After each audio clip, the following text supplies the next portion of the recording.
welcome to the MadTrio podcast. This week we have the California Pariah, Jonathan Charney, James, the Fat Man Stevens, and Rob, the old guy, visiting us once again.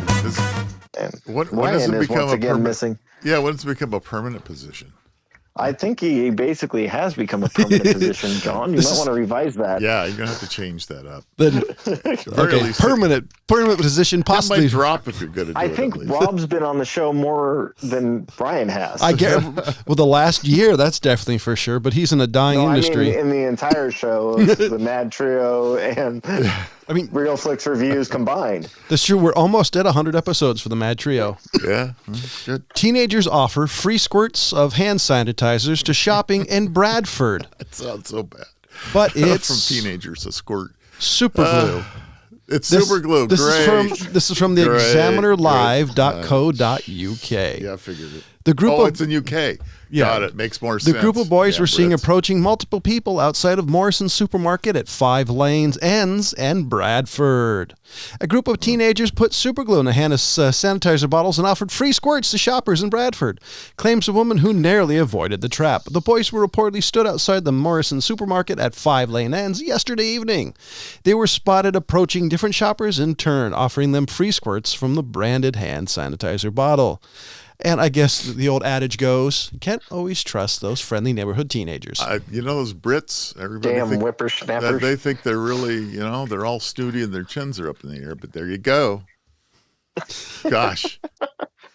Did the kids get charged? Or that's actually what away? I would like to see them stuck to a wall. I'm scrolling down. It's funny. I love the lad approached me, showing me the bottle to sanitize it.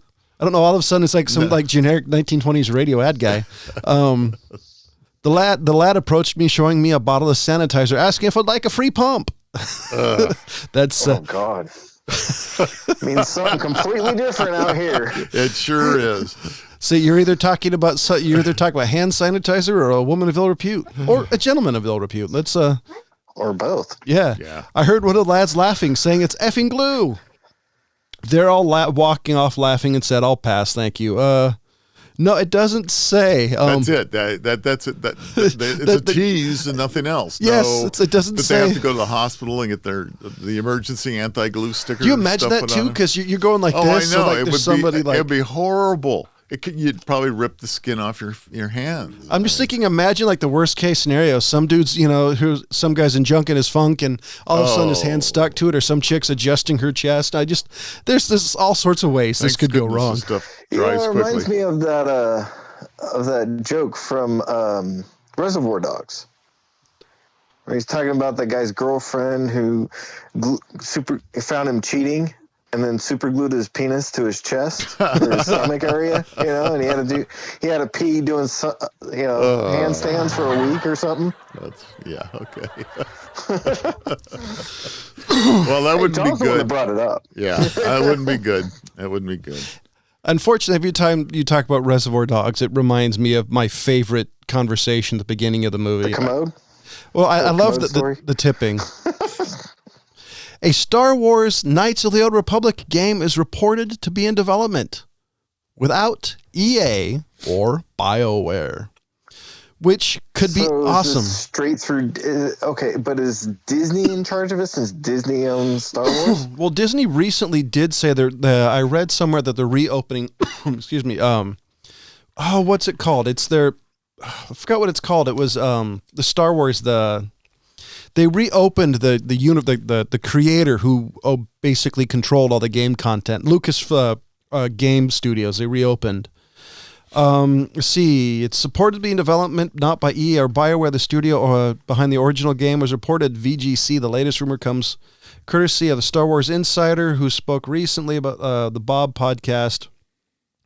They don't say, but the fact it's not done by the original creators.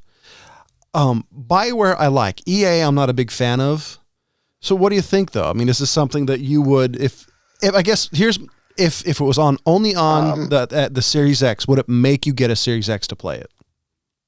I might consider it. I'm not jumping at the bit to get one, mostly because of Xbox's basically mandatory internet. requirements now. Does you know what I mean? Does the Xbox Series X have that requirement? I can do some things. Well, Xbox Live requires it. I can do some things on it without internet, but I mean, in the area I'm at, I'm kind of screwed on internet. So that's my whole thing. I don't want to spend $500 on a box that I am limited on. Is pretty much what I wanted, where I'm at. So I don't know. I would consider it, but I wouldn't be rushing out the door to do it. It would be something in the back of my mind, if I decide to save up for it or something. But I'm not. It's not a priority for me anymore, I guess. No, I mean, I still have my box, but I'm not like playing it all the time much anymore. So. No, I mean, I bought mine just because it's still something I enjoy. I probably play it an hour or two a week just because I don't want my son seeing me play violent video games. But yeah, I mean, I don't play it as much as I used to, but for me, and like you, it's just a matter of sheer time to actually play. Yeah. I'm curious though if it's going to have. That was always my annoyance, is always online. I don't know. There's got to be an offline mode. I'll have to look into this if I can remember, of seeing if there's an actually offline mode for it. The one has like an offline mode, but you can't do certain things, and a lot of the games want you to be connected to the internet while you're playing. So that's one of my issues. Have you, moving the subject a little bit, internet is an issue for many of us who live up in the rural areas. Have you looked at Starlink and see if you can be part of their beta? I've heard of Starlink. I haven't really looked into it, though. That's Elon Musk's thing with SpaceX. They call it Starlink. I know they got a beta going, but I don't know anybody in the United States, unless they're listening to the show and will let us know otherwise, that has been part of the beta. I've read multiple places online where people in the middle of nowhere have been amazed, like just not only how well it works, but how fast it is. Now, I am curious because you're talking about like low orbiting satellites, what the actual lag time is for a video game. But the fact you can watch like Netflix and say like the middle of the Amazon jungle is pretty amazing to me. A game, though, I think it still has too much latency. But a game, I don't know. That's why they're doing this beta, and they're trying to see what they can do. And these are all low Earth orbit satellites, so the latency is much better than Hughes or Viasat or I can imagine, but it's supposed to be much better. But still, for things, everything other maybe than gaming, it's supposed to be pretty good. But So here's what I'm reading real quick. So, and this is on the Xbox, support.xbox.com. It says to use your Xbox. Well, this is Xbox One, but it also says it's the Series X. Use your Xbox without being prompted to connect to live, set it offline. So there apparently is a way, but the biggest question is, what do the games do? Like I can't use some of the games that I've downloaded. That's on live. That's a DRM issue. That's the sole reason I'm against it, because it needs that. That connection. And the problem is also for you is if you had a hotspot and wanted just to have it phone home, is there an update to it? That's the other issue. You can't say no to updates. It's automatic. Yeah. So like practically every time I turned my box on and hooked it up to my hotspot, it's an update, which is not a bad thing. I mean, I do have unlimited, so I'm not too worried about it, but sometimes it'll bog down the update, and then it will freeze the update, and then I have to restart the box to get it to hook back up and do the update. So it's just become a pain in the ass, and it's like, is it even worth it to me to be sitting here dealing with this? So yeah, I mean, I would say, I guess it depends on your motivation. I mean, right now I'm lucky to have pretty good internet. I mean, if I was where you are, I don't know. I mean, I still love video games, but for me, it's just a matter of time and not wanting to. Yeah, no, I get it. I also don't want my son to see it. I mean, I love violent video games. Like Cyberpunk is fascinating, even though the company that made it really shit the bed on it. Yeah, I heard that. I kind of wanted to get it, but it's just one of those that I'm like, it's not that big of a priority to me right now. So in all honesty, I would do what you did with your Xbox One. Wait a couple of years, you can find it for $300. You know. Yeah. So Budweiser, we all know Budweiser, announced Monday morning that it's foregoing, that was this morning, excuse me, that it's foregoing its annual Super Bowl. Let me try this again. Budweiser announced Monday morning that it is foregoing its annual Super Bowl commercial slot for the first time in 37 years. Really? Yep.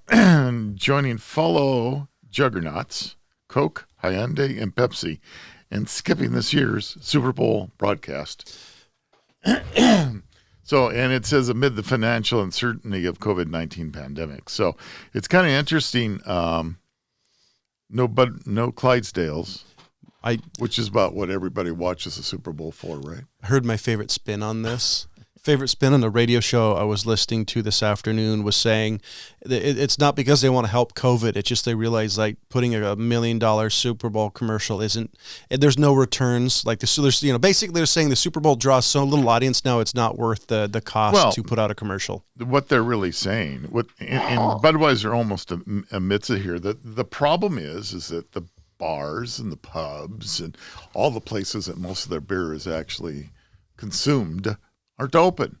And so they're saying, okay, so why should we spend, how many hundred millions of dollars for this 1 minute ad for what return?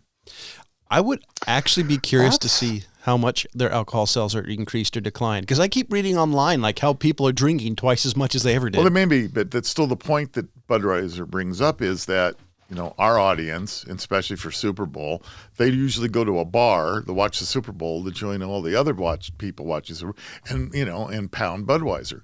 So their whole point is, why should we put money into something that we know that's not going to happen during the pandemic? Right? They're right. They're not alone. But I'm worried. It's like kind of a surprise that it's a tradition. 37 years. Yeah, 37 years, man. We all look forward to those commercials. I'm hoping Johnny Walker takes the spot. Let's get a drink that, during the pandemic that everybody should actually be drinking. If you're going to get drunk, why do it on Budweiser? I mean, come on, let's do something that's at least a better tasting. No? Okay. Yeah, I'm not a Budweiser drinker either, so I won't say anything about it. I can't speak on any of them because I really don't.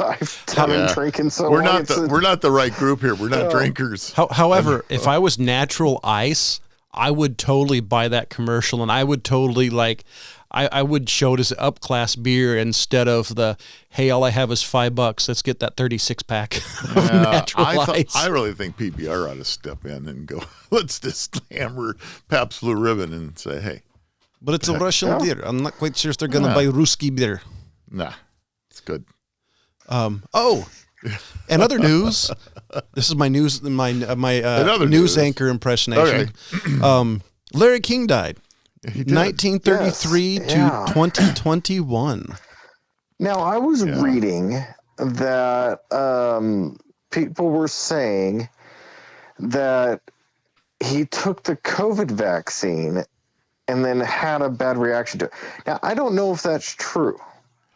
You know what? I had not seen or heard that today. It kind of seems to me like that just might be some, crap propaganda being passed around. That would have been headline leading. Yeah, you're absolutely right. That would have been headline leading. Larry King dies from vaccine. That would have been. Not necessarily. It would. It would have been. No, not necessarily. I disagree. Not the way the media has been pumping it. So here's my conspiracy theory. And yes, it's spreading FUD, fear, uncertainty, doubt. But even if he did die, the way the media is reporting it, they wouldn't do it. They would if they did do it in page 9 right next to the ads for women's underwear. I just don't see them doing it because they've been pushing it so heavily. So the government's going to say, okay, all you news services out there, no, you can't report. No, it'd be voluntarily.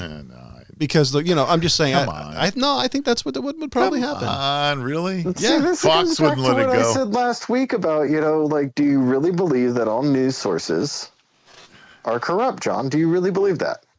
Do you believe all news sources are corrupt? That's literally what I'm asking. Are we yes a and no. News source? We're not a news source, are we? Come on. We're really consider us a news source. Do we have we do talk about things, but we're more like the opinion column. I mean, that's right. We don't go out and get news. We just give opinion to everybody else's news. Yeah, we're meta. That's right. That's right. Do I believe that all corrupt? I would say.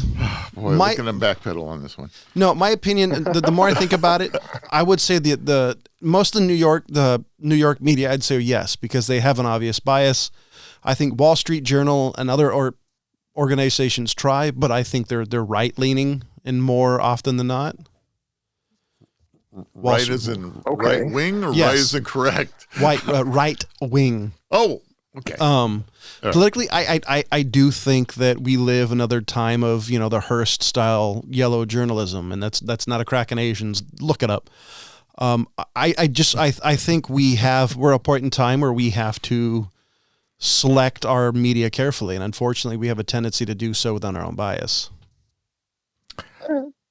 But I think they. I mean, what was that? I was going to let you finish. I just think about the vaccine. I just don't think they would report it. Plus the fact, I don't know how you would prove it. Because that's where I'm at. I don't get where they would be able to prove yes or no that the vaccine was the cause of his death. But I wouldn't be surprised if they came up with some. I wouldn't say conspiracy theory. I would just say some type of. Yeah, I hear you. A fever. Go ahead, Rob. Trust me. If Larry King died because of taking the vaccine, it would be headline breaking news everywhere. However, he was 87 years old, so any sort of fever you get at that age could be potentially lethal. So it could have been. Yes, I agree. It could have been multiple things. And more than likely it was. And he was not in the best of health. He's had heart issues for 30 years. So, and according to a friend of mine, he's looked like the crypt keeper since she was a child. So, yeah. This reminds me of a old, I don't remember if it was Chris Rock or Dave Chappelle. When they said at a certain point in your life, when you die, it doesn't matter what it is, it's natural causes. When you reach a certain age, you can be walking across the street and get hit by a bus, and it's natural causes because you can't move out of the damn way. Yeah, this is true. So I gotta say, it's nothing against Larry King, but I'm just saying, I guess it could be considered natural causes, like John said. Yeah. Well, there's some truth to that. Apparently they've been. There was a person here in a county near us, Placer County, as a matter of fact, that had taken a vaccine shot and died within like 30 minutes to an hour after taking the vaccine, and had an absolute major reaction to it. Now, what they don't tell you is that they have people dying every year from the flu shot, the standard flu shot, not the COVID shot. Yeah. The standard flu shot, who go into some form of anaphylactic shock from whatever, right? And they die, and it's unfortunate. And so, saying, "Oh my God, everything's wrong with this COVID vaccine," I think is jumping the gun a little bit. Now, Now, I do have a question, and I saw this brought up in one of the comments about I can that. make up an answer. Sure. About the person who passed away. Now, the comment I heard is, did he have coronavirus? And if you get the shot on top of the coronavirus, does it create a lethal effect? You bring up a real good point. And that was the comment I heard. Yeah, I read. That's been mentioned recently from a few of the people that have died supposedly after taking the vaccine, but those people had already had COVID. And my question is, why are we, there must be a good reason if there's a doctor willing to step onto this platform and talk.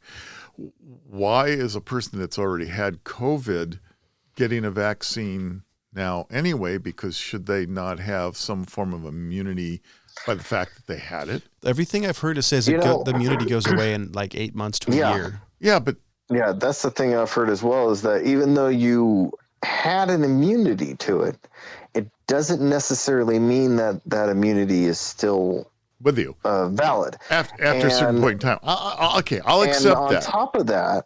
On top of that, what else they're bringing up is that it's not necessarily the same as the flu, where you have built up immunity to it right away. They're finding that that doesn't necessarily apply to this because it's mutating so rapidly that you may have an immunity to it from a previous mutation, but not the current mutation.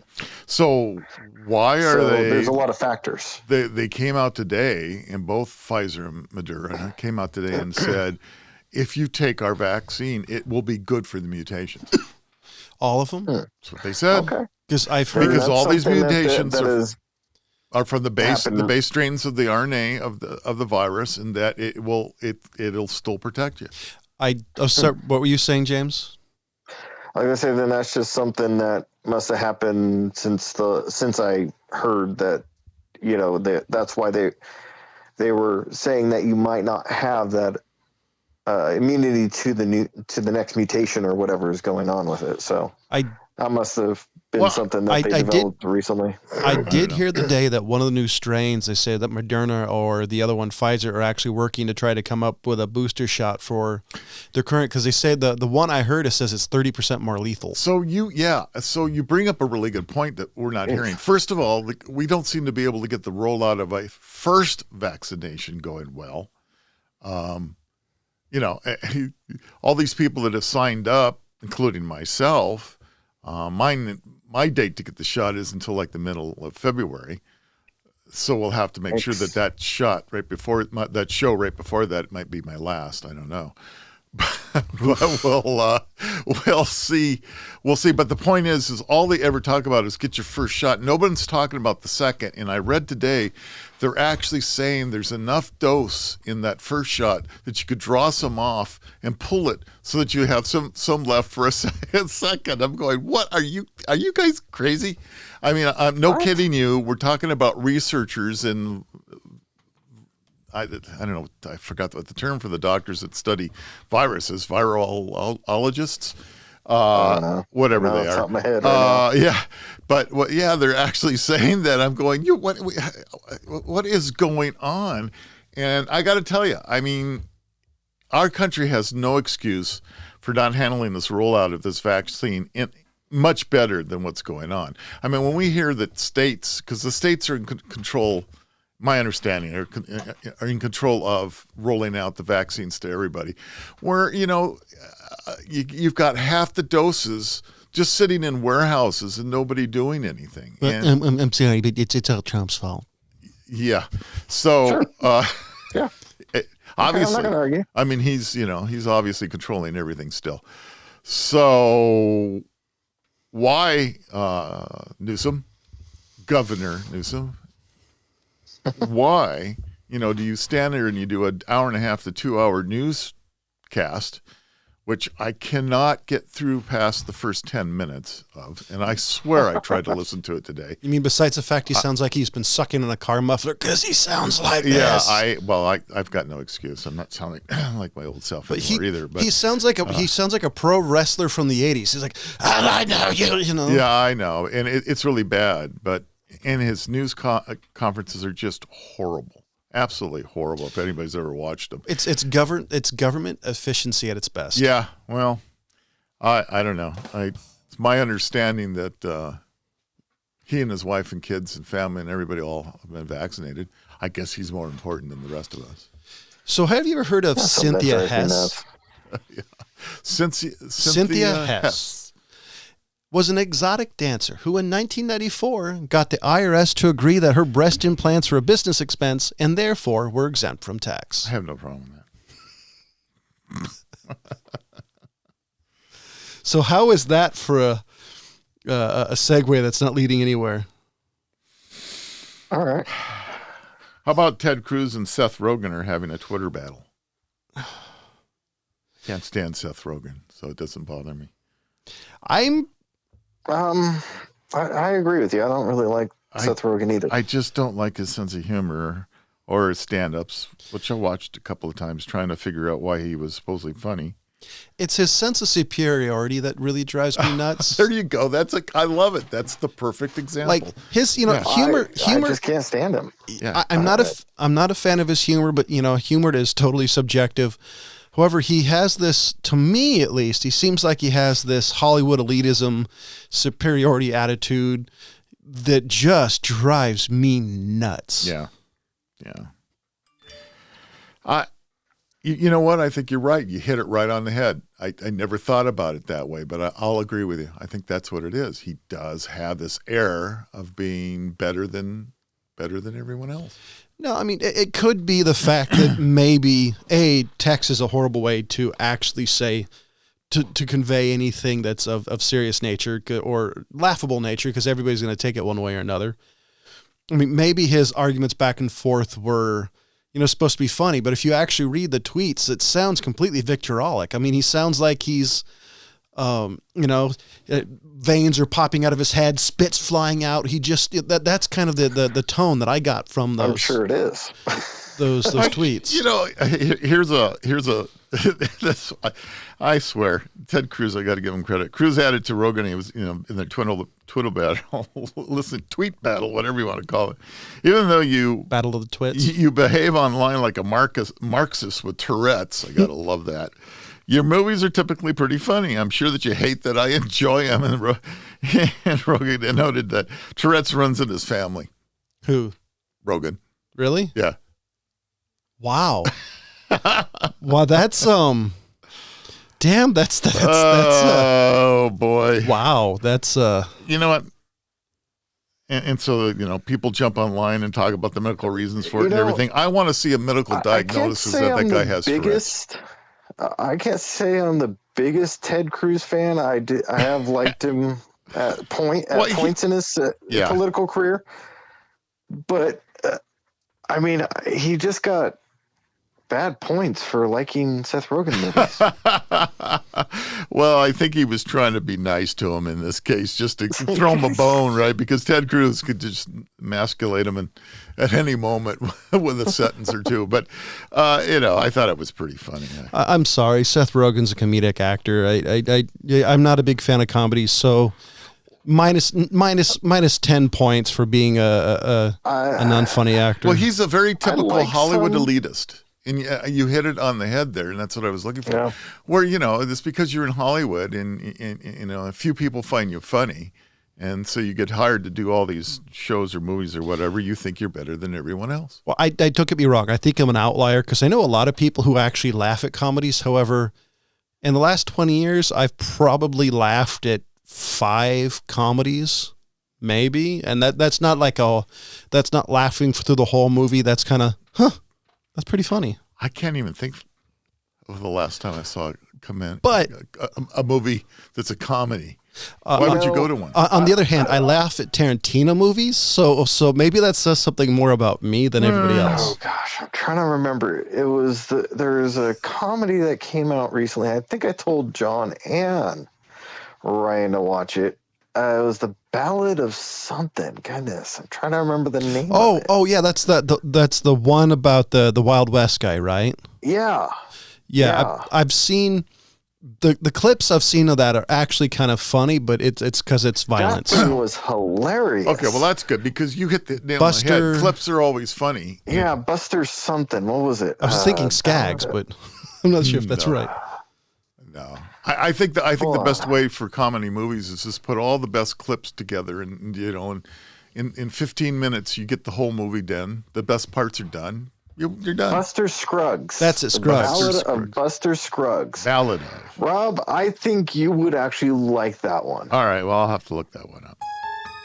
Yeah, but it was because kind of like John said, it was a darker comedy, so there was violence and things like that, but it was just really well done. And I have not liked comedies since basically Mel Brooks seems to have retired. And, you know, I mean, he hasn't really retired. He's just not it's like really making movies anymore. Isn't he? I mean, come on. Give the guy. Well, he still owes us some damn movies. Okay? Get out there, he Mel. cannot die. Since Blazing Saddles. Let's go. Let's be honest. James just wants to see, was it Nazis in Space or Nazis on Ice? Nazis on Ice. Okay? He promised us Nazis on Ice. As a Jew, you just want to see frozen Nazis. I never remember lines very much, but I can never forget, what is it? I just forgot it. Never mind. I cracked myself up. We were talking about... That was the thought, just disappearing. Blazing Saddles? You were talking about Blazing Saddles? No, I was thinking about the other one. God, Nazis in Springtime for... the producers. Springtime for Hitler. That's it. Springtime for Hitler in Germany. It's been a long day today. I'm sorry. Happy and gay. Oh boy. But you know, the thing, I was talking with somebody, I think yesterday actually, and we brought up Blazing Saddles, and I mean, that movie could not be made today. Could you imagine the uproar and theaters being burned over the comedy of that movie being put on the silver screen? Oh man, yeah, and that's a sad commentary on today's world, isn't it? I mean, because what a funny movie! It really is. It's probably the best comedy ever made. And I actually will stand by that and say, as far as I'm concerned, it literally is the greatest comedy film ever made. Yeah. There's a guy on Facebook that I ended up just liking his channel randomly. And he's a black guy. And he's opened up his page to have people suggest movies, songs, television shows, just any random thing that somebody on the internet could think of to have him watch and see if he hasn't seen it before. Mm-hmm.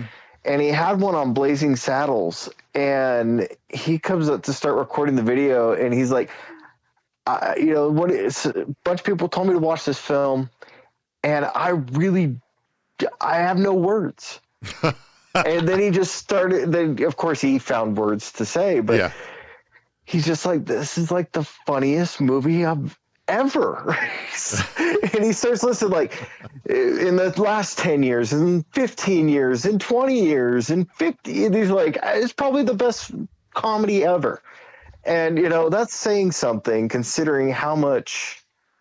How old is this guy? He's probably in his early 30s. Okay, and he'd never seen it before. No, he grew up. One thing he's just kind of saying that he grew up in the hood. He mostly listened to rap music and things like that. But people are introducing him to country music, rock music, and just a bunch of different things. But he was his reaction to Blazing Saddles just had me busted up, because there's a lot of racism in that film. Yeah. And it's not just against black people. It is not. It's racist against everybody. Yeah, pretty much. And he's there, and he's talking about the Indians. Yeah. The Indian scene. And nobody pointed out to him that the Indians are actually speaking Yiddish. Yeah, exactly. Exactly. He wouldn't have had any idea. So yeah, absolutely. He wouldn't have had any idea. It was just hilarious. I have a question for you now. What does Peter Pan, Dumbo, the Aristocrats, the Swiss Family Robinson have in common? Okay, you need to take a step back there for a second. Mm-hmm. Are you talking about the Aristocrats or the Aristocats? I did that on purpose, but Aristocats. Yeah. What do they? Okay. What do they have a whole different conversation for a second there? Yeah. What do they have in common? They were all set in the same universe. Disney Plus removes racist Peter Pan, Dumbo, and more from the under 7 section over breach of content advisories. So there was a big controversy about that. Yeah, so they're pulling their own content. So what they're doing is they decided to make themselves. Well, so they decided to make, I guess, an age-appropriate blocks. There's a kids tab. You can actually activate the kids section, and you can activate that at what age is your child, and so that if your child's at the remote when you're not watching, they won't get content that might be disturbing. So I guess seeing Rambo at like 6 is not. I mean, that may be not the most appropriate. Yeah. So they're censoring their own content for age. So I will say. So maybe people my age, you get 70 and older. Maybe you shouldn't be able to see it either. Peter Pan, I could see. Peter Pan does have the whole song is "Why is the Red Man Red?" Peter Pan's boring anyway. There are sections, song, but I'll be honest. How much of this? There is. If you actually look at it and analyze it as racist, but the question is, how many people actually noticed it, and how many people actually? And it's a general question. I've never met anybody who cared of any dissent. Like I've never met a Native American who said, "Fuck Disney and that stupid Peter Pan." Never met a single one. I've met some African Americans who don't like blackface and some Disney stuff. Totally get, but I'm just curious. This brings me back to the thing about that I had a conversation with some Mexicans from Mexico. Some of them had work visas and things like that, but we got talking about Speedy Gonzalez because it was right when Speedy Gonzalez was like being banned and pushed out, and they were upset by it. Oh, yeah. Because to them, Speedy Gonzalez was a great thing. They loved him. Yeah, he was an action hero before there were action heroes. And don't forget about his cousin, Slowpoke Gonzalez. I've met more. There was a comedian that made a joke about it years ago, talking about, my cousin. Basically the whole bit was, it's true stereotype, was his comment. I think this dude was Hispanic. It might have been Paul Rodriguez, but I wouldn't quote me on that one. What happened to Paul Rodriguez? He had a heart attack or something? Something happened to him. I'm sorry, go on. No, I don't know. Something happened to him. He's like one of my favorite comedians. It was very, very funny. He was hilarious. I was just surprised because I was surprised because this is Disney. Not surprising that some of these movies would get pulled. The thing I have to actually applaud Disney over, because they didn't actually pull the content and make it like Songs of the South. However, I would have been amused if they did that, because now it disappear. Yeah, because if they did that, imagine what would happen. How would Disney make money and continue to keep their copyrights if they refuse to keep Peter Pan released every couple of years? I don't know. So what I heard they're doing what they did with everything else, like with smoking and saying racial stereotypes back and yada yada yada. Which I at least applaud that. It's getting Well, if you try to explain it, maybe, of course, the audience of 6-year-olds wouldn't understand your explanation anyway. But I guess the point is if we take some of these things that might be offensive to certain groups, if you take them back to the period of time and say, look, there is some content of maybe like Speedy Gonzalez is another good example of it, or there's more examples that are escaping me today. I'm in old man brain mode. I can't seem to think straight today. Talk about Leroy. But I think the fact is, if you go in and you try to explain, this actually leads into a story I was looking at, talking about the Jungle Cruise in Disney World, where, Disneyland has come out and said that they have to make some changes to the depictions of indigenous people. There's They're the cannibals or whatnot. There's Native Americans and Africans and because doesn't one of them have that stereotypical like bone through them? I vaguely remember this. No, they do. So they're going through that and improving the image, I guess, of these indigenous people. I am legitimately curious, and maybe this is because I'm just I'm like I said, I'm Jewish and white. Is there anybody who are actually offended by this? Like legitimately offended by this, not like social justice warrior offended by it. Censoring everything. Well, and I agree. I don't like censorship, but I'm just wondering if there's anybody out there who's listening to this. Is this something that not social justice warrior that you're actually Native American or whatever race out there, are you actually upset at this? And if you are, why? What about it causes you to be upset? I'm just curious because. So there's people that, I almost want to say there's people with sense of humor and people that without. There's people can take offense at just about anything and say, hey, you're mocking my people, or you're dissing me, or whatever the term of the day may be for that, and say, I look at it through different eyes than you look at it. You grew up as a white privileged, even though, our people have been the brunt of slavery for forever. It doesn't matter to them. They're saying you don't understand it. You didn't grow up in the hood, or you didn't grow up like I did, and so this depiction is disturbing to me. Well, there's some that is valid arguments, though. I mean, like if you talk about like in the 40s, 30s, when the Me, My Shadow, and I, you'd have a white guy and a black dude behind him, or a white dude in blackface. There are at least some. So, one of the best examples that I can think of is the Jack Benny Show. Mm-hmm. If you listen to any old-time radio, or the Wayback Machine comes on for that one. If you listen to the character called Rochester. Oh, yes. Right? Rochester. That's Jack Benny's. I'm trying to. Well, see, I was trying to find I got stuck in trying to find the appropriate term.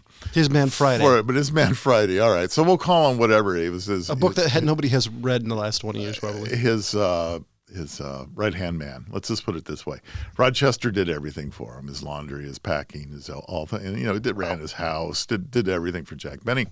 That today would, of course, never fly. I mean, it just, you couldn't get it in, and the shows are still very funny. Was the character supposed to be black? Because I've never was black. Okay, because I've never actually heard the Jack Benny Show. I just happen to know of the bits. You haven't? Okay, well, it's pretty funny. I mean, you're looking at the guy who's not a fan of comedy, so it's the. But I thought you were all things old stuff. I am still not a fan of comedies. Old comedies, new comedies. What about James? James, did you know about the Jack Benny Show, James? Yes, I know about the Jack Benny Show, but I can't say that I've ever really was a big fan of it. Well, anyway, he had a number of different shows throughout. That's okay. He had a number of different shows throughout probably the late 20s, 30s, into World War II. He was a big USO guy, traveled all around during World War II and did shows. And he had comedy acts. He had musical acts. He was a variety guy. It was pretty funny. His whole shtick was about how cheap he was. I mean, so they being a Jew, as a Jew, he did his whole shtick about how cheap he is. Oh, okay. Yeah, the Jew cheap thing, yeah. And so that was his shtick for the show, and that was his. I mean, so he made fun of himself, and the so-called stereotypical Jews. And so they had everybody on it. I mean, the white people, they had black people, they had Jewish people, they had Catholic people, they had they had a mix of everything with the show, and they made fun of everybody. But that kind of show just would not be able to be made today. Well, it's like All in the Family. Yeah, it's sad. Right. All in the Family's another one. That never would happen. Samson and Sons probably wouldn't happen today either. My favorite episode of All in the Family, if I remember correctly, is where Carol O'Connor, I don't remember the character's name, they were in something, some black dude was cutting him, bits of pieces of apple for him to eat, and the whole bit of the show was how bigger the knife got throughout the show, and it was just. It's hilarious because if you ever watch the show, it shows how big of a bigot Carol O'Connor's character was. Right.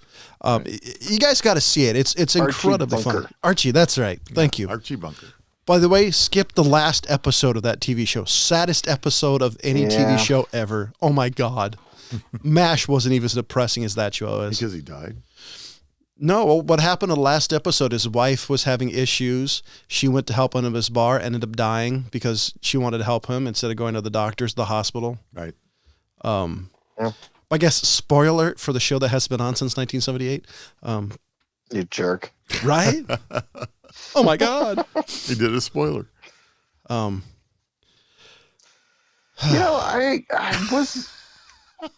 I was a fan of the show later on in life. What time is it? Are we close to ending this show? What a crazy show this one was. Nope. I'm sorry, James. Well, so it was a product of its time. You guys were way too young or barely born about the time when the show first came on the air. I think I wasn't born when it first started. Yeah. So, I mean, it was a product of its time. We caught it in reruns. It was a shock. It was, the ones with Sammy Davis Jr. were hilarious. All in the Family. Oh, I'll have to chase those. I didn't know. I'll have to see that. Huh. Yeah, there was a couple where Sammy Davis Jr. showed up, and then there was a couple with the Jeffersons. Well, that's how the Jeffersons was the spinoff. Yeah, Jeffersons I knew about. Right. But yeah, there was a couple episodes with Sammy Davis Jr. that I remember seeing, and those were hilarious. Oh, dude, I'll have to find those. I've never seen those episodes, and I've seen a good chunk of the run. That's hilarious. I don't remember.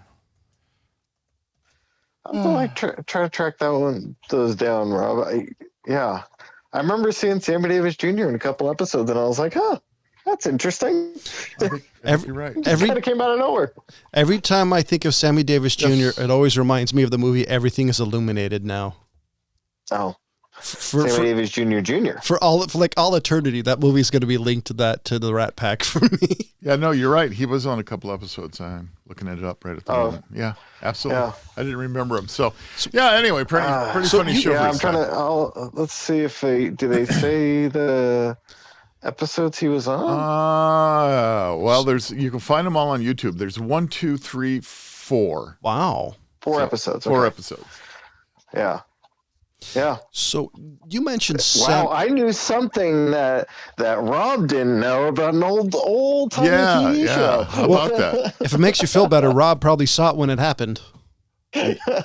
Yeah, my replay in my brain isn't as good as it used to be. So you said Sanford and Son probably wouldn't have been able to be. Yeah, because that was a great show. No, I can't see that one either. Yeah, same thing. Opposite spin.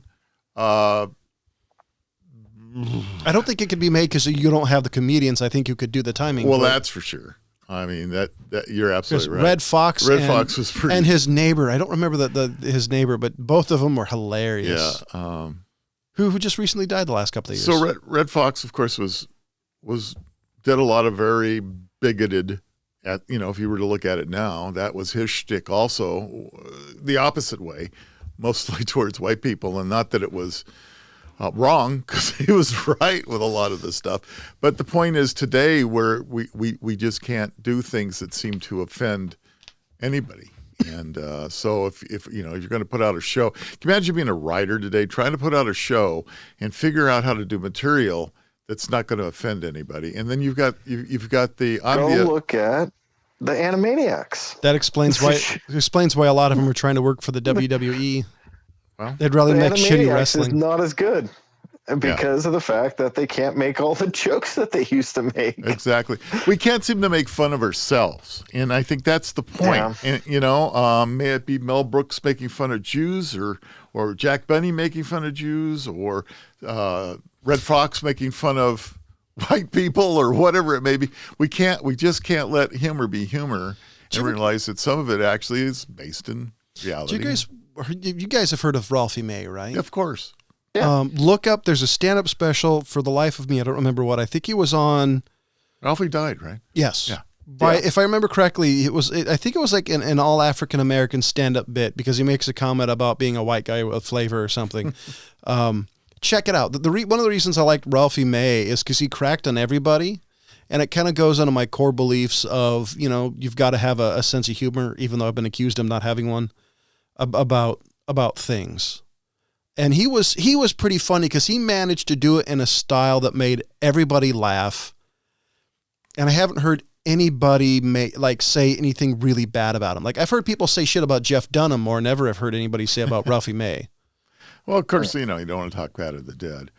So Ralphie May was also the benefit, I think, for Ralphie May. He was also morbidly obese. Yes, he was. Which I think allowed him in some degree to actually say that.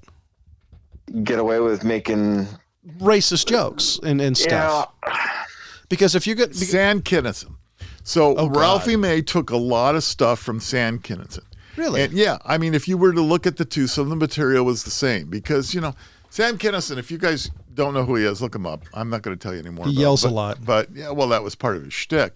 But I mean, he took humor sometimes way beyond the edge of humor. I mean, and there was a lot to be said about some of that. And he started. He was a stereotypical PK. Yeah. That's pastor's kids for those not in the church. I mean, he grew up in church, but he definitely rebelled against it. I mean, he never saw a drug or a drink that he didn't like. And after you get hitting by a car at a young age. That was tragic. They got in a car accident, and he actually lived for a short period of time after the accident. Like when he was a kid, he got hit by a car. And the car killed him too. Yeah, so that was the reason they said his brother was completely different. Which, if you Rose has same thing happened to Roseanne too, if I remember correctly. Yeah. Comedians are tragic people. Yeah, look it up. She was on the Joe Rogan podcast a couple of years ago and talked about her life and some of the issues she got hit by a car. Got in an accident, hit by a car, or something like that. It changed her life. It made her funny. Hey, but Mama Cass got hit by something, right? Didn't she all of a sudden start to be able to sing? That was the lore. She had a concussion. Yeah, and it gave her the ability to sing. So sometimes bad things turn into good things. I'll be honest, if concussion gave me the ability to sing, it doesn't sound like a bad concussion. Trust me, having had too many of them, they're not worth it. And I still can't sing. No, just one. I just want, if there was that way to guarantee to get one? Yeah. All right, yeah. The problem is it doesn't help. Come over here, I'll give you one. The problem is I'm deaf as a stump. I wouldn't be able to tell what note I'm singing unless you're doing it by Braille. Oh, no. Oh, gosh. Comedy is an interesting animal, isn't it? Because really, it's tough to make. Nowadays, these comedians. I was thinking about the like Jeff Foxworthy and Larry the Cable Guy. Whatever happened to Larry the Cable Guy? He's gone. I haven't seen him forever. He's getting roasted on Twitter for the shit he's saying. Ron White, right? There's another one. Ron White. So he was on. I think it was recently on the Joe Rogan podcast within the last year. And he basically said because of COVID, he said he doesn't know if he's ever going to go back to comedy because he's a touring comedian. And now since he got a divorce from his wife, he lives in Texas somewhere. He says he doesn't know if he's ever going to be able to do it again. Because Joe Rogan mentioned this, and I've never heard it put this way. He said, a comedy is a lot like sports, and I'm heavily paraphrasing. Like it's something you got to practice and you got to work on. It's a timing. It's a timing. It's a rhythm. And he says if you don't get the practice, you'll never be good. And he says it's not like something like sports where you can play hoops by yourself and get better at it. He said you can't do that with comedy. You need that interaction. Mm-hmm. So I can see that. I would love to talk to him. I thought Ron White's sense of humor was very interesting. So different than the others. When the he was a plus. He really was. He was a +1. Yeah. Did you know that? Yeah. So he talked about in one of the podcasts he was on that the reason he was on there that there was a guy on the tour before him, but that guy pissed off Jeff Foxworthy so much that Jeff Foxworthy apparently fired him and hired Ron White. Oh, well, hey, whatever works. Yeah. Right. Yeah. So, but you rarely hear of any. So it was Jeff Foxworthy, Larry the Cable Guy, Ron White, and Bill Engvall. Now, Bill Engvall, now there's another guy who was extremely funny. And you don't hear. Yeah, he really was. He really was. He wasn't as popular as the other guys, but he was pretty funny. He was real funny. I don't know how. He made a lot of fun with his wife, but it was always about himself with his wife. Very good. Very good. The only thing he would ever do is like there was a here's your sign. He would crack on his wife. Right. And I always kind of wondered what was the interaction with because in one of his specials he talks about being interviewed and says his wife kind of in his story his wife makes fun of him that he's special. He's special. Like he has these weird thoughts that pop up. It'd be fun to talk to these guys. I mean, it's too bad our show isn't popular enough. We could find somebody to get a hold and say, hey, would you like to come on for a while and just tell us a little bit about your... I'll have to find it. There's a Jeff Foxworthy A documentary? I watched it a while ago. It kind of talked about his backstory and his family, and it was an amazing documentary, because one of the things I love about documentaries, comedians especially, is most of them have tragic stories, and most of them are tragic. One of my all-time favorite comedians shot himself because of his depression. Oh man, we just want everybody to know it's one of those nights where we can't put two thoughts together. So we're having one of those. We're all off. We're all a little off today. Oh, good grief! It's all due to COVID. It's on the tip of my tongue. He was an amazing. Stick your tongue out since we're in the studio. I don't see it. Oh golly. If I remember, I wish I did, because he was absolutely hilarious, had depression. He was one of these comedians he was funny, but he could never just get that one break. And number of what's his name? Oh, darn it. Oh, Richard Jeni. Richard Jeni was one of my all-time favorite comedians. Every of his specials are still hilarious. And I heard he just needed that one break and never got it. You know, is all comedians. I heard most of them need that interaction. And to say hi. Oh, okay. I know who you're talking about. Well, do you want to share what you were saying with the class, James? Who? You. I was talking to the other James. I didn't realize. You got to stop talking to yourself. I didn't realize that he had actually passed away. Richard Jeni? Yeah. Yeah, he did 10, 15 years ago or more. Wow. Yeah, he died in March 10th, 2007. Well, you know, the thing about Hollywood and fame is that it's fleeting. So a lot of these guys, a lot of times they do something, they get hot for a few minutes and go away. So I just kind of thought that may have happened. Yeah. I didn't realize he died. That does happen, sadly. Comedians seem to be different, though. Like Jay Leno says, you know, comedy is the only thing you can do by yourself. You don't need any extra part of the act. Right. So my guess is comedians may lose the spotlight, but they never lose that thing about them. You know, they always can make money because they originally were pretty hot. You know, versus like if you're they all end up in Vegas in the Flamingo, but the Flamingo's gone. So the Sands, that's where they end up now. I mean, if you're like Denise, you know, unlike somebody say like Denise Richards, who, you know, was known for being Charlie Sheen's ex and a Bond girl by the name of Christmas Jones, you know, you kind of age out. Of course, she played a nuclear scientist. I wonder why. You know, so I don't know. Comedians, I don't think comedians have that issue as much as actors and actresses. Yeah, I don't know. I mean, not being a comedian, I really don't know. But I was just reading something about Drew Carey just recently, and he's thinking about hanging up Hollywood. He does The Price is Right. Mm-hmm. Now, yeah, he does The Price is Right. As far as I know, he's been successful at it. He's been very successful at it. And I mean, maybe successful enough that he's actually thinking, I've had enough. I've had a good run. Just quitting the Price is Right. Quitting Price is Right and just get out of Hollywood, and he's done. Walking away. Yeah. Huh. Yeah, he's talking about it. He said, you know, it's a hard grind. And oh yeah, I imagine. It is.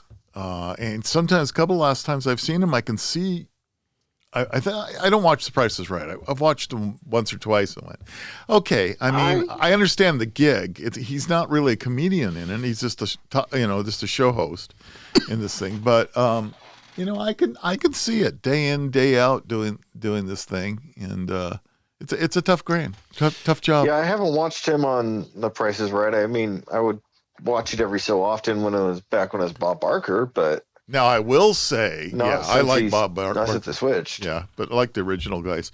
I will say that whose line is it anyway? It's back. Oh, gosh. But with that I love that show. There's that African lady, right? Tanisha? Or is yes. it different? I like her. She's good. She's good. With her and the two other original guys. Ryan Stiles and Colin Mockery. Yeah. Yeah. And then... who's the guy that's doing the other TV show now? Oh, come on. I like him really well. The guy who can sing? Yeah.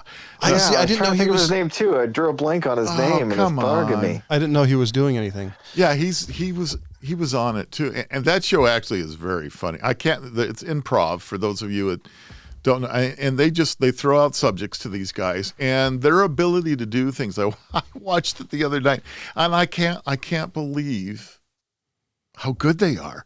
I mean, they're unbelievable. They did a musical. They threw out a thing. And Wayne Brady. That's it. And, Gosh, and they threw out. me. They threw out this named after a hockey player in a TV show. Yeah, that's the way they remember it. And sorry, Mr. Brady. You should be. Anyway, no, he's incredibly talented. The guy's unbelievable. And they did a improv, three people singing made a musical thing on the skit, and it sounded like something that had been rehearsed 100 times. That's awesome. Their ability is just unbelievable. So I wanted to bring something up. It's kind of to continue to push this show into the hilarious. So guess what TV show is coming back, James? And it was... Yeah, that's a wide open thing. Guess what's coming back, James? And it's starring... The original one was starring one of your favorite Marx Brothers. Groucho was the host of this show. Can anybody guess? You Bet Your Life. You Bet Your Life. Yeah, the personality-driven game show that gave Groucho Marx a new level of fame on the then emerging medium of television has been sold in 85% of the countries. However, the fall will be hosted by Jay Leno. Seriously? Oh, really? Jay Leno's new version of the show will be launched across Fox portfolio of 29 stations, as well as stations owned by Sinclair, Nexstar, Scripps, Meredith, Grey, and other companies.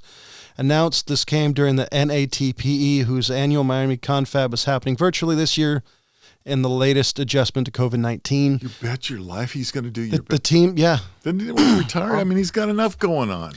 Part of it probably because Jay Leno at this point, if you watch his YouTube show, he seems like he's doing it because he enjoys it. And I think that's what it is. Yeah, well, maybe. And how much prep work does this have to do compared to how much prep work you had to do for the Tonight Show? Well, talking about a show that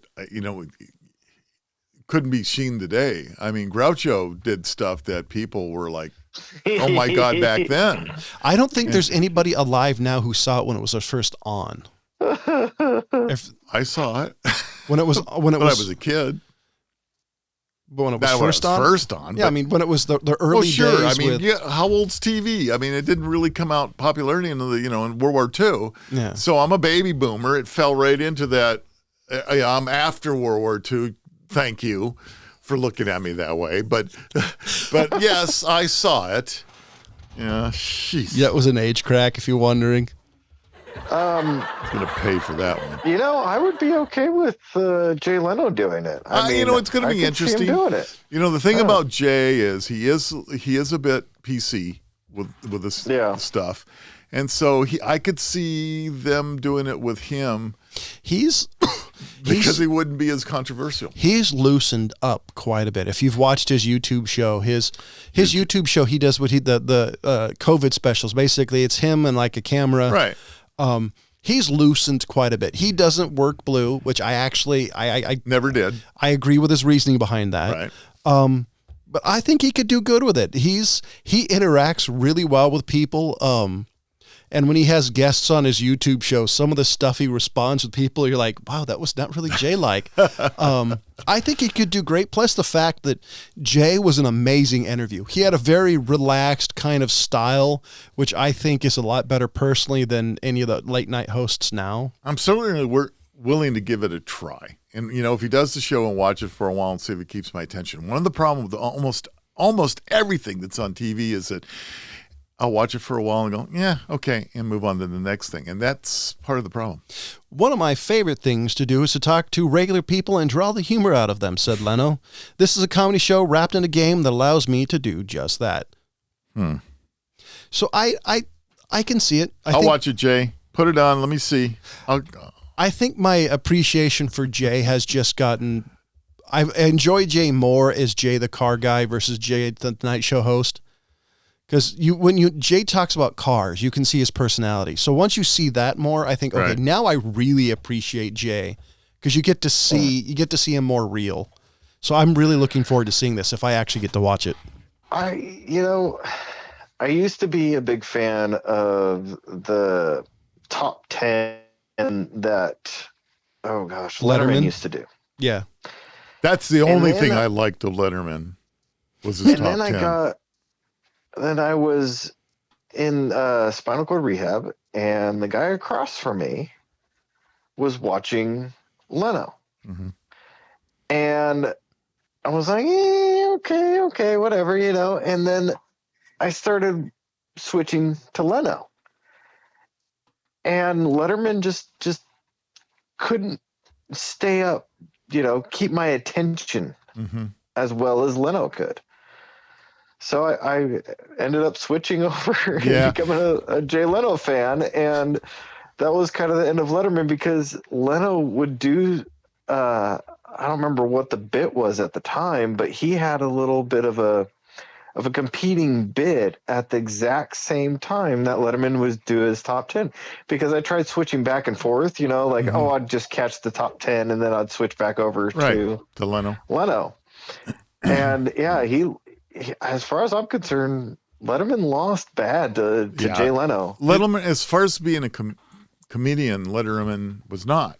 And Jay had an advantage. He took after Johnny Carson's style, and that being the monologue. And so, every show started with a monologue, and they were always so funny. I mean, you look forward to that. And Jay was really big back in the day. I mean, I don't think people realize how big Jay actually was. Big as far as popular? Yeah, he was he was I don't know, like Sam Kinison level, but he was one of the first or second generation of comedians that were not your typical old guys. And he was really big back in the 70s. That's one of the reasons. I won't disagree with that. I liked him. I mean, that's one of the reasons I think he was able to be one of the guest hosts of Carson originally, because he was pretty big. Carson liked him.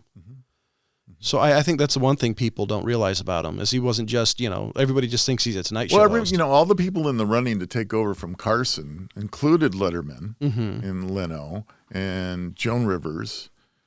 Well, Joan Rivers shot herself in the foot. Well, Joan Rivers is Joan Rivers. I mean, you either liked her or you didn't. There were a number of other people in the running for it, and Jay just outshined everybody, basically. I mean, he just had the ability to kind of do the Carson style, and I think that's what drove it that way. You guys got to look it up. There's YouTube. Look up Jay when Jay was a guest on The Tonight Show with Johnny Carson. He's hilarious. Just the stories he tells about his parents. He tells a story about a toilet seat, which is hilarious. You guys just got to check it out. And we're over time, because I wanted to bring up the last part about the Jay Leno's new gig. Anybody have anything you want to end on? Any happy note, sad note, miserable note? Not off the top of my head. I'm curious, and this only brings something up. Out of the four of us, do any of us, this is taking it from a funny, happy back to a bummer again, know anybody that's actually had COVID? Like firsthand? I mean, really, really firsthand. Really? No. I know through like a coworker's family friend, or a coworker's wife's, type of thing. Okay, I don't know anybody first party. I'm just curious, because I've had the unfortunate ability to, because I still teach classes, and through the last couple of hundred students we've had 3 people that actually have had COVID. Oh, geez. And, and I was just curious, because, I know the numbers aren't high, so I'm always curious about, have you really known somebody firsthand that's had it? And then a little bit of the stories behind, how well did you do? How well did you not do? Did you end up at the hospital? Did you not at the hospital? And I was just curious, because the vast majority of everybody does not know anybody that's had it. So I was just curious. Great way to end the show, huh? Sorry. So owner's daughter, she got it, and same with her fiance. They both got it. Rough. Yeah. So how did she's a pretty healthy person, so. Yeah, she got pretty sick for a while. It lasted a couple days, and then she got over it. And he did the same. So they were both fairly young. So it didn't really send them to the hospital. But yeah, they lost the taste and all that fun stuff. So. And did her kid get it too? One of her kids did get something. They didn't get it tested to make sure it was COVID or anything. But yeah. Now, any complications, so that way people listening will know, too. No complications I know of. Yeah. I mean, just the regular. They lost the taste, taste and smell and things like that. So nothing they're dealing with after the fact. No, not that I know of. I'm sorry I brought that up at the end of the show. Should have brought it up earlier. I was just curious, I would say, ladies and gentlemen, we're going to end this with a PSA. Just like the cartoons of the 80s, do us a favor. Please stay 6 feet away from everybody at all times possible. Wear a mask whenever possible. And if your wife or significant others wonders why you're not close to them, you're welcome to blame the MadTrio podcast as long as you tell them to listen. So, ladies and gentlemen, it's all our fault. As always, thank you for listening. Goodbye. Good night.